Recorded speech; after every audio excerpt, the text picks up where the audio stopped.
Nagda-drive, di ko makatalikod talaga ng ayos. Ganun ko. Pinilit mo. Tingnan natin.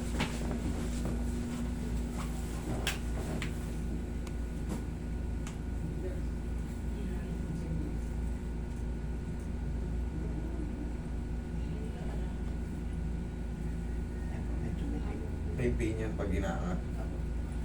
Sa pila. Wala. Sige. Actually, medyo madali lang tong kaso mo, bossing. Dahil hindi siya frozen. Ang mas mahirap kasi yung struggle na talaga pag inaangat. Sa'yo naman, naaangat pa kaso pag sinasagad. Sa ko pala sir, pag natutulog ako pag hindi ako masyado dito. Hindi yung may diin. Pag nakaside po ganyan, Oh, yun nga, hindi makatagal. may diin. Ah. Hindi yung may diin dyan. Pag tinagalan mo ng gano'n, kikirot na siya. Ibig sabihin, siyempre, naiipit yung swelling, katagalan, magre-react. Ibig sabihin, may swelling. Pero, para mawala yun, ibabalik natin yung head humerus. Sa tingin ko lang napilipit ng konti yan. Tapos hindi nakabalik. Pero madali lang ibalik yan. Relax na.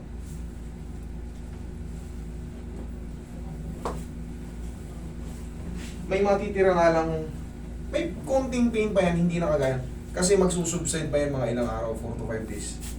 Tanggal na yung swelling yan. Ibabalik ko lang po lang. Yun lang yung idol. Yun lang. Mga babayan. Tayo ka.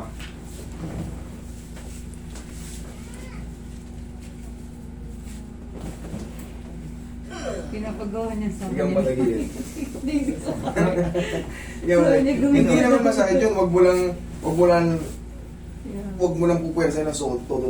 Pero madali lang yun. Tignan nyo lang maigi kung paano ko hinahawakan. Punta pa kami sa yung papabook kami dun sa parang sport therapist siya. Pwede rin naman. Kaso syempre, sabi niya dito, nakasubscribe siya sa'yo eh. mas masakit nga lang yung sports therapy. Totoo Pwede lang. matagal daw. Oo. Mas masakit nga lang sports therapy kasi sanay ang sports therapy sa mga muscle. Meron yung gamit sila na pang swipe ng mga muscle.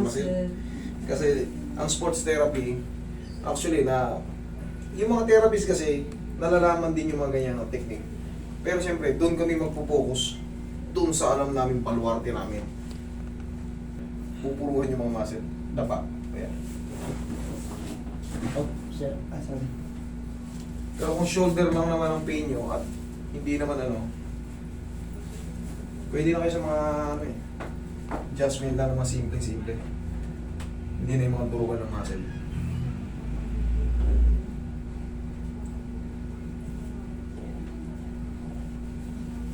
Relax na.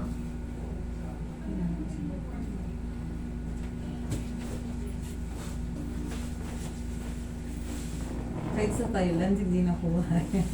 Hindi na.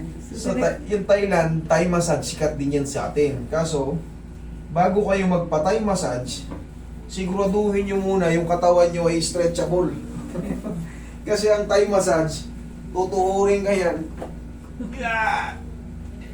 Ang medyo talagang bibinating ka. Pero, na-introduce na rin yan dito. Marunong din ako ng Thai. Pero, iba yung ko eh. Dito ako nag-focus sa alam kong kabisado ko. Payment code mo sir, tapos may bulak. Okay. Relax na. Inhale. Exhale. Dito, parang mabibiting kayo sa kasi hindi tayo yung Swedish na 1 hour. 1 hour. Yung sa mga spas pa yun. Dito kasi, Nakailan. mas ma-appreciate nyo yung sa amin kasi sa adjustment. Mas ma-appreciate nyo pag kayo ay in pain. Pero kung kayo ay gusto lang mag-relaxation, doon kayo sa mga spa, sabihin nyo lang, full body massage lang, huwag mo na akong i-full stretch para sure ako. Ano lang ako, dadapa na ako, masahihin mo lahat. Ganun lang. Huwag na kayo kung ano-anong ginagawa na hindi rin nila kabisado. Kasi marami nang pumunta rito na galing kay ganon, galing sa ganyan, puro pasa yung katawan. Kailangan yung mga bagong tutong therapist, kontrolin nyo yung diin nyo. Pero yung ganito, mas Yes. Ganun na lang. Tapos ilang araw, okay na to. Kasi ito, bumabala ng konti yan. Or lumihis ng konti. Binabalik lang ng madali lang ibalik yun. Kung alam nyo. Kung alam nyo. Kasi hindi na nakakashoot ng basketball ngayon. Hindi ka nakakashoot? Eh, nakakashoot Dati, kami. 24 points per game. Ayos ah. Ngayon, 4 na lang. Ayos.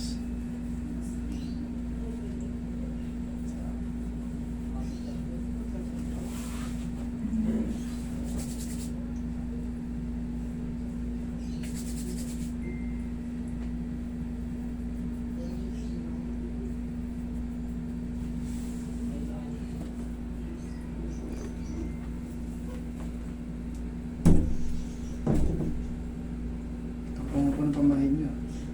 Yan yung pau natin. Walang aw sa pau. Shoot na yan. Ngayon, idol, ipapahinga lang to. Shoot na yan. Oh. Kanina, pag ginagayan, masakit yan.